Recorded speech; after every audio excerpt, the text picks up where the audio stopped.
Bienvenue dans le Labo, le podcast qui explore en profondeur l'univers de la performance sportive. Ici, on analyse les stratégies, les parcours et les méthodes qui permettent aux athlètes de repousser leurs limites. Chaque épisode est une plongée dans l'expérience et les clés du succès, avec un focus sur la préparation, la nutrition et l'accompagnement pour atteindre les clés de l'excellence. Le Labo est produit par Agon Data Nutrition, une entreprise dédiée à la performance sportive à travers l'analyse biologique et une nutrition personnalisée. Je vous souhaite à tous une très bonne écoute. Bonjour à tous, bienvenue dans un nouvel épisode du Labo. Comment vas-tu Felipe? Ça va très bien toi Mathieu. Super, en pleine forme. Cool. Du coup, nouvel épisode, un épisode SP comme d'habitude, où on accueille Felipe Medeiros en tant que spécialiste nutrition sportive et qui est aussi accessoirement préparateur physique. L'épisode d'aujourd'hui va être principalement sur le cortisol et l'influence du cortisol pour les sportifs. Donc Felipe va nous aider tout au long de cet épisode pour comprendre vraiment quels sont les tenants, les aboutissants du cortisol, qu'est-ce que c'est, en quoi ça impacte la performance et comment faire pour améliorer, réguler le cortisol pour avoir la meilleure récupération et la meilleure performance possible. Okay. Donc si on peut, on va démarrer assez rapidement. Déjà, qu'est-ce que c'est le cortisol? Une définition très rapide. Alors, le cortisol, en fait, c'est tout simplement une hormone donc, en fait, qui va agir directement au niveau du stress et au niveau de l'alerte de la personne. Ok, donc, on a deux petites glandes surrénales juste au-dessus des reins qui vont donc être stimulées pour sécréter le cortisol à des moments précis dans la journée de façon naturelle, d'accord, et d'autres qu'on peut, nous, la stimuler sans forcément que ça soit naturellement fait, donc dû à un stress ou dû à une consommation, par exemple, de caféine avec le sport. D'accord, ok, ça marche. C'est très clair. Et si on regarde un petit peu comment ça fonctionne, du coup, qu'est-ce que ça fait le cortisol dans le corps, clairement? Alors le cortisol, donc de base, le cortisol, il est fait pour détruire des molécules. Donc par exemple, si on est en état de survie et qu'on a besoin donc d'énergie, le cortisol, il va agir en dégradant donc, des molécules musculaires pour nous fournir de l'énergie. Donc que ce soit pour le cycle de Krebs ou que ce soit juste pour ajouter du glucose dans le sang pour qu'on puisse donc être, on va dire, c'est juste un moment de survie en fait du corps. D'accord, à la base c'est vraiment un moment de survie. Okay. Donc du coup, comme tu disais, pour faire du glucose dans le sang, c'est ça? Ouais. Augmenter du glucose dans le sang. En gros, c'est juste pour augmenter notre performance et notre état d'alerte. Donc, en fait, il va détruire ça, mais aussi d'un autre côté, donc il va aussi agir sur la lipolyse. Et c'est le fait donc, de dégrader des lipides pour donc, nous fournir aussi de l'énergie. Donc, en fait, il va détruire toutes sortes de molécules. Et aussi, il y a d'autres personnes. Donc, par exemple, imaginons une personne, donc une femme qui est en faim dans ses dernières semaines de gestation, donc quand elle est enceinte, elle va donc avoir un cortisol qui va augmenter parce qu'en fait ce cortisol-là va avoir un impact direct sur la santé pulmonaire de l'enfant. Donc c'est pour ça que le cortisol, souvent on dit que c'est pas bon, alors qu'en fait il est quand même super important. Ok, c'est super important. Voilà. Du coup, il est super important, il faut savoir le gérer. Donc du coup, justement, c'est ma question suivante, c'est pourquoi c'est important le cortisol pour les sportifs? Très rapidement, après on va creuser dans le détail, mais les gros points importants, les 2-3 points importants du cortisol pour le sportif, ça va être quoi? Alors, le truc du cortisol chez le sportif, en fait, ça va être surtout le fait de ne pas le stimuler dans des moments où on n'en a pas besoin et de faire en sorte de le contrôler. D'accord. Parce que le truc du cortisol, c'est que si, imaginons, donc, en fait, le cortisol a un effet, donc, il est utilisé dans le cycle de ce qu'on appelle le cycle circadien. Oui, bien sûr. Donc, c'est ce qui nous permet de nous lever le matin, c'est ce qui nous permet de donner une sensation d'alerte. Et imaginez, donc, par exemple, le premier signal, le plus aigu, c'est le matin à 6 h du matin, donc quand on se réveille. Et après, dans l'après-midi, on a d'autres moments où ce cortisol va être intéressant, et même à 16 h, par exemple, c'est là où on est le plus apte à pratiquer du sport. Et si on regarde un peu, on peut regarder même au niveau des records mondiaux. Les records mondiaux, souvent, on a une meilleure performance et ils ont plus souvent été réalisés vers 16 h, 16-17 h. D'accord, parce que c'est un moment où le taux de cortisol est optimal pour le corps. Pour performer. D'accord. Et après, donc, le soir, le cortisol il descend. Et ce qui est marrant, c'est que comme par hasard, quand le cortisol il descend à partir de 20 h, on a la sécrétion d'une hormone qu'on appelle donc, la mélatonine qui va nous aider au sommeil. D'accord, ok. Donc c'est vraiment... le cortisol, ça va vraiment nous aider donc, du coup, pour un peu l'énergie, un peu la récupération et gérer un peu toute ta journée et ta performance. Artérielle, exactement. Il y a plein de facteurs que le cortisol il va être important, même pour gérer notre humeur. Donc même pour la récupération, on a besoin aussi de gérer ça. Et le cortisol, donc du coup, le seul problème, c'est que des fois, quand il est trop stimulé, donc il va faire cette dégradation musculaire. Du coup, c'est dommage pour les athlètes. Donc c'est pour ça que la meilleure façon de réduire donc ce cortisol, c'est avec une alimentation surtout riche en glucides et en acides aminés, et d'un autre côté, la récupération. Ok, d'accord. Parfait, on creusera les points par la suite, mais super. Si on revient du coup sur le cortisol, les points positifs du cortisol, quand il est bien régulé, c'est quoi les deux gros points? Tu m'as dit tension artérielle. Tension artérielle. Et gérer le stress. Donc c'est lui qui va être vraiment le plus important de nous gérer le stress, l'état d'alerte de la personne. Donc c'est pour ça qu'on a aussi besoin du cortisol pour ça. Et tout simplement, quand on veut brûler du gras, oxyder du gras, pour l'utiliser comme source d'énergie, on a besoin du cortisol. Parce qu'en fait, quand l'insuline descend, donc quand on est justement, on parlera peut-être plus tard quand on parle de jeûne intermittent, justement. Ça sera un prochain épisode. Voilà, exactement. Il fait partie d'un des hormones qui va être important pour la dégradation des lipides. D'accord, donc en fait, ça permet de gérer le stress, donc très important pour le sportif. Gérer donc, du coup l'énergie, la récupération et la perte de poids. Tension artérielle, perte de poids. Ok, ça marche. Du coup, tu t'en parlais un petit peu tout à l'heure. Donc ça, c'est vraiment quand il est bien régulé les effets positifs. Les effets négatifs, quels qu'ils sont s'ils sont en excès du coup? C'est surtout si c'est en excès que c'est négatif. Exactement, c'est ça. Donc on va avoir donc, des problèmes de sommeil, on va avoir des problèmes de dégradation musculaire, on peut avoir une accumulation d'eau. Donc importante, on peut avoir une perte de cheveux, on peut avoir une difficulté à synthétiser la protéine qu'on consomme et ça va aussi jouer sur notre humeur. Donc ça peut jouer sur nos capacités de prendre nos capacités de réaction. Donc on peut mal réagir si on a le cortisol trop haut. Ok, ça marche. Tu parlais tout à l'heure par rapport à justement, tu disais ça influe directement sur le catabolisme musculaire, c'est ça? C'est ça. En fait, quand l'insuline est trop basse, donc du coup, quand on n'a pas de consommation de glucides ou quand on est en train de subir un stress ou ça ne va pas dans notre vie et qu'on n'a pas une bonne consommation d'aliments, si ce n'est pas bien calculé, donc le cortisol va aller dégrader les molécules au niveau de la masse musculaire pour l'utiliser comme source d'énergie. Donc c'est un stress dû au cortisol, mais c'est un stress qui de base pour lui, c'est encore une fois, c'est un stress de survie. Donc c'est pour ça qu'il le fait. Ok, ça marche. Donc effectivement, cortisol mal géré, c'est perte de masse musculaire, prise de poids, rétention d'eau, t'en parlais tout à l'heure, baisse, on n'a pas parlé, mais on avait parlé dans l'épisode présent, baisse de testostérone, puisque c'est antagoniste un petit peu les deux. Et fatigue et troubles du sommeil. C'est ça. Donc c'est vraiment ultra important de contrôler sa cortisol. Exactement. Sachant que comme on avait dit, en dépendant du cycle circadien, il va avoir des hauts et des bas dans la journée, ça c'est normal, mais aussi pendant l'entraînement. Donc pendant l'entraînement, contrairement à ce qu'on croit, on a une baisse de la testostérone par rapport à une hausse du cortisol. Ok, suite au stress. Voilà, suite au stress, mais on voit bien que tout de suite après l'entraînement, quelques minutes, quelques heures après, la testostérone reprend le relais et le cortisol descend. Voilà. Ok, ça marche. Du coup, c'est quoi pour toi, ça va être quoi les facteurs qui vont être intéressants les facteurs ou plutôt les moyens, comment tu peux déterminer et peut-être prédire que quelqu'un ou toi, tu as des soucis de cortisol. Ça va être quoi les signes, on va dire? Alors, quelqu'un qui dort beaucoup, mais qui n'arrive pas forcément à récupérer. Donc, quand elle se réveille encore très fatiguée, elle n'arrive pas à performer, donc une stagnation, on voit une baisse de la performance physique. Donc des douleurs articulaires tendineuses qui se font dues à des inflammations, dues au manque de récupération. Un stress, même dans la vie personnelle ou en couple, la personne elle peut avoir très, très souvent, donc imaginons elle a une relation toxique, elle va avoir cette accumulation de stress, donc le cortisol il va être souvent c'est presque proche de la dépression, parce que tu me parles de fatigue continue alors qu'on dort.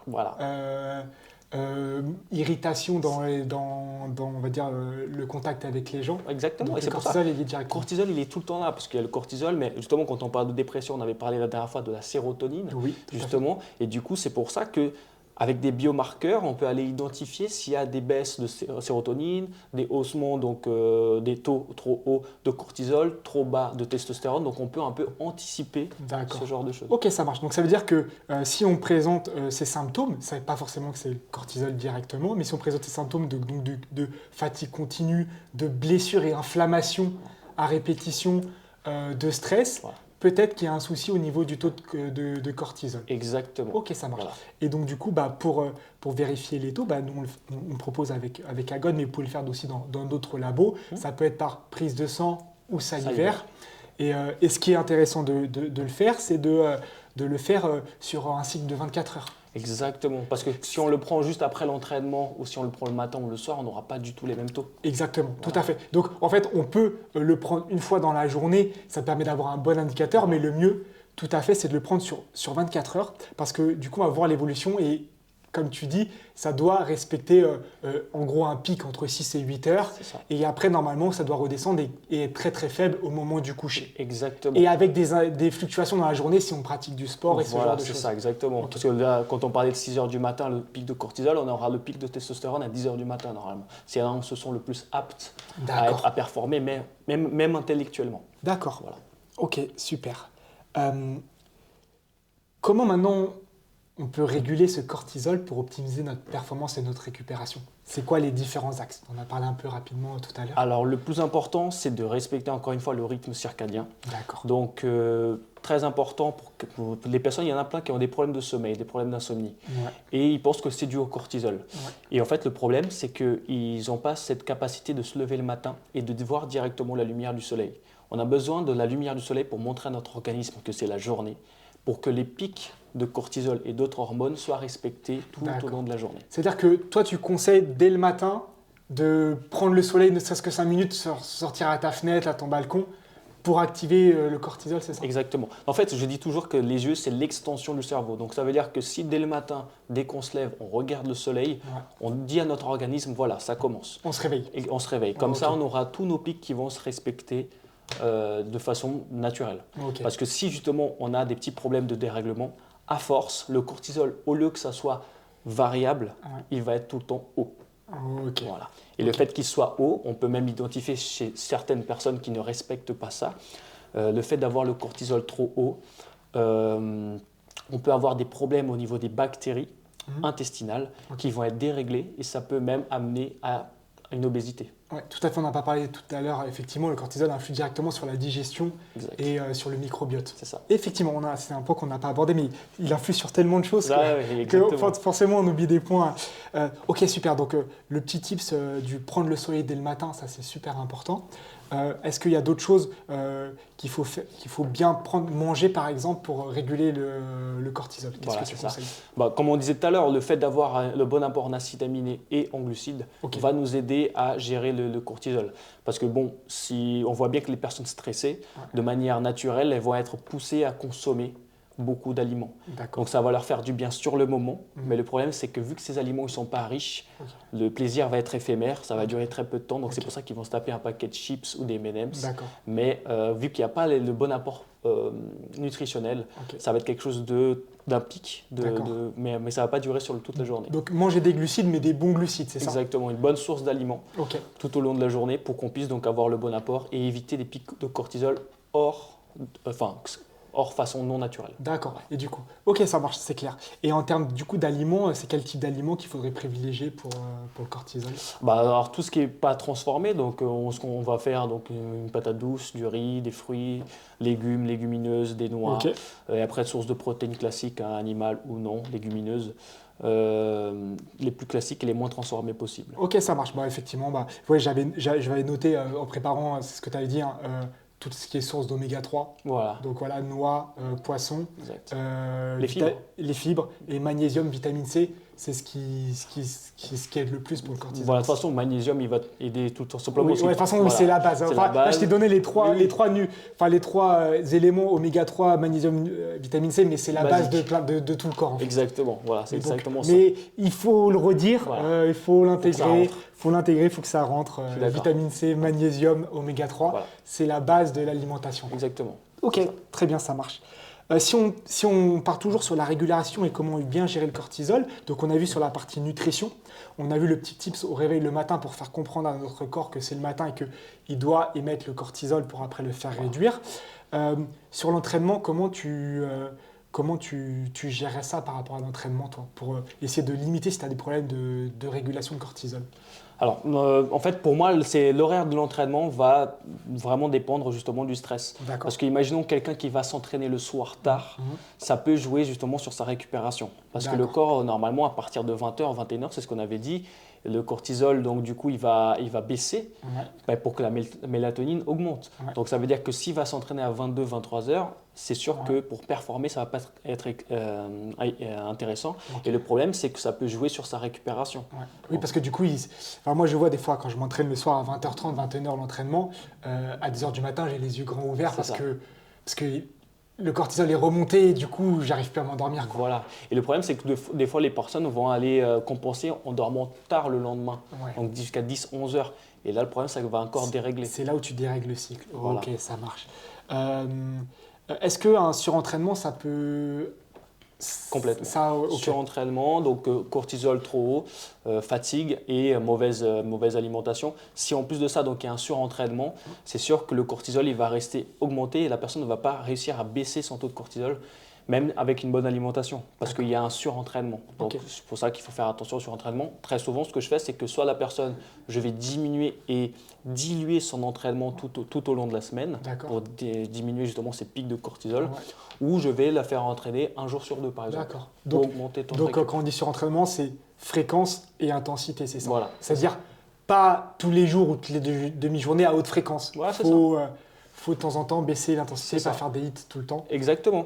Parce que la densité et la fréquence, la densité et la performance sera les mêmes sur la semaine. Enfin, ce ne sera pas la même sur la semaine, mais le volume, oui. Donc c'est pour ça que des fois, on va diminuer juste l'intensité, mais le volume sera respecté. Donc en dépendant du sport qu'on fait, on peut gérer ça. Donc en gros, effectivement, si le type sur l'entraînement, c'est éviter le surentraînement en des fois diminuant la fréquence ou l'intensité sur certaines séances. Et en se reposant, en dormant bien. Exactement, c'est ça. Du basique. Voilà, c'est ça. De toute façon, c'est toujours du basique. Toujours, mais il faut savoir le dire et le montrer. Tu parlais du stress et la gestion du stress. Ça influe énormément sur le cortisol, en fait. C'est quoi des pratiques qui peuvent être utilisées pour améliorer ce stress et du coup mieux réguler ton cortisol? Ah bon, tu as tout ce qui est méditation, le simple fait de changer un peu. Enfin, le problème des réseaux sociaux aussi, ça joue énormément parce qu'il y a le stress, il y a le fait d'être tout le temps en alerte. Ouais, en alerte, oui. Exactement. Avec l'émission de dopamine, ce genre de choses. Exactement. Donc c'est pour ça que le fait d'être tout le temps online, donc être tout le temps connecté à quelque chose, ça peut gêner cette capacité qu'on a donc de baisser, souffler, lire un livre, sortir, marcher un peu pour diminuer et changer un peu d'air. En fait, c'est super important même pour la performance. Voilà. Donc changer d'air, c'est couper, marcher un peu. Exact. Ça aide à la régulation du cortisol. Voilà, il y en a des fois, ils pensent que c'est pour le NEAT, donc ils vont marcher dehors parce qu'ils se disent non, mais je dois faire un certain nombre de pas dans la journée. Oui, certes, ça va aider pour la partie métabolique, mais pour la partie psychologique, c'est super important. Donc je les fais marcher dehors, prendre un peu de soleil, aller promener son chien ou autre, pour justement changer un peu et sortir un peu de ce… Oui, et quand on dit marcher dehors, c'est pas être sur les réseaux en même temps. C'est ça. Du coup, ça va aider à la méditation. Même, tu parles de la méditation, mais ne serait-ce que de la respiration. Enfin, je veux dire, sur YouTube, regardez sur YouTube, il y a énormément de tutos de différentes respirations qui existent. Ça aide déjà énormément à réguler le cortisol. Voilà. Est-ce qu'il y a des suppléments, de la supplémentation qui peut être utile pour aider le cortisol? Alors moi, ce que je conseille le plus, c'est l'ashwagandha. L'ashwagandha, c'est ce que j'ai trouvé de plus intéressant et que ça a marché sur moi et sur pas mal d'élèves. Oui, effectivement, j'en connais qui en ont pris. Donc tu leur as conseillé, voilà, ça a bien marché. Ça a marché, donc plutôt que le soir. Donc je leur mets ça le matin, ça diminue le cortisol. C'est une plante, c'est ça? Exactement, donc c'est une plante et donc c'est une plante indienne. Et en fait, de base, elle a été utilisée pour améliorer la capacité de focus des personnes. Mais ce qu'il faut savoir, c'est que cette plante-là, donc on l'utilisait aussi le soir, sauf que ce qu'il y a le soir, c'est plutôt la substance qu'on va trouver dans la racine de cette plante, alors que nous, on utilise la plante. Donc c'est pour ça que le matin, je le mets juste après le déjeuner pour justement garder le cortisol bas, enfin baisser ce taux de cortisol et améliorer notre capacité de concentration. L'ashwagandha peut être aussi utilisé avant l'entraînement comme pré-workout pour améliorer notre état d'alerte. Ok, donc c'est une plante qui a des bons effets, dont un bon effet sur la régulation et la diminution du taux de cortisol. Exactement, et amélioration de notre état d'alerte. Ok, ça marche. Moi, je m'étais noté une autre plante, Rhodiola rosea, je ne sais pas si tu connais, une plante ils disent adaptogène. Ouais. Ça gère aussi la fatigue. Oui, ça diminue la fatigue, mais après, encore une fois, ça dépend pourquoi on va l'utiliser. On peut l'utiliser peut-être après l'entraînement pour améliorer, pour baisser notre sensation de fatigue, mais il faut savoir qu'une simple consommation de glucides après l'entraînement va aussi faire baisser le cortisol. Ok, d'accord. Voilà. Ok, donc l'ashwagandha est à privilégier. Toi, tu trouves que tu as eu plus de résultats sur toi et tes sportifs quand c'était utilisé? C'est ça. J'ai noté effectivement, tu parlais d'après l'entraînement de récupération qui du coup influe sur le cortisol. Je m'étais noté aussi protéines et BCA qui n'impactent pas directement le cortisol, mais qui améliorent le catabolisme musculaire et donc indirectement aide à diminuer le cortisol par la suite. Améliore l'anabolisme et diminue le catabolisme. Ouais. C'est exactement ça. Ok, super. Bon parfait, je pense qu'on a fait un peu le tour. Super, merci Felipe. J'espère que vous avez un peu tout compris maintenant du cortisol. Enfin, je pense qu'il y a de quoi faire une émission peut-être d'1 heure en creusant, mais l'idée c'était vraiment de un peu tout balayer, mais que vous avez compris qu'effectivement le cortisol c'est très très important. Ça influe directement les performances, la récupération, que vous avez vu quels étaient les points positifs, négatifs du cortisol, comment améliorer ce cortisol, et puis bien sûr, si vous sentez les signes, les troubles qu'on a évoqués tout à l'heure, fatigue, inflammation continue, stress, n'hésitez pas à vous rapprocher d'un nutritionniste, n'hésitez pas à faire des analyses pour vérifier ça par Agon ou par quelqu'un d'autre, faire des analyses, et n'hésitez pas aussi à nous envoyer des messages à nous sur Agon ou directement à Felipe sur les réseaux. On mettra, de toute façon on met toujours son Insta en copie. Si vous sentez ces troubles, à vous faire suivre par un spécialiste, par un nutritionniste pour modifier ça. Mais je veux dire, c'est quelque chose qui se soigne assez facilement. Bien sûr. En mettant des choses en place strictes. C'est naturel, mais c'est juste que le naturel aujourd'hui, ce n'est pas forcément faisable pour tout le monde. Exactement, tout à fait. Merci à toi Felipe. Prochain épisode du podcast SP, ça sera sur le jeûne intermittent, on en a parlé tout à l'heure, où on parlera encore du cycle circadien, décidément, il est tout le temps là. Exactement, avec plaisir. Donc écoutez, je vous souhaite une bonne journée, une bonne soirée, ça dépend de l'heure auquel vous écoutez le podcast. Suivez-nous sur les réseaux, n'hésitez pas à venir nous parler si vous avez des questions. Bonne journée à tous. Ciao, salut. Merci de nous avoir écoutés jusqu'au bout. Si vous êtes encore là, c'est que vous avez sûrement apprécié cet épisode. Alors n'hésitez pas à suivre notre invité sur les réseaux sociaux, tous les liens sont en description. Et si vous voulez en savoir plus sur l'optimisation de la performance, une nutrition personnalisée et notre approche unique, rendez-vous sur le site d'Agon Data Nutrition. À très bientôt pour un nouvel épisode dans le labo.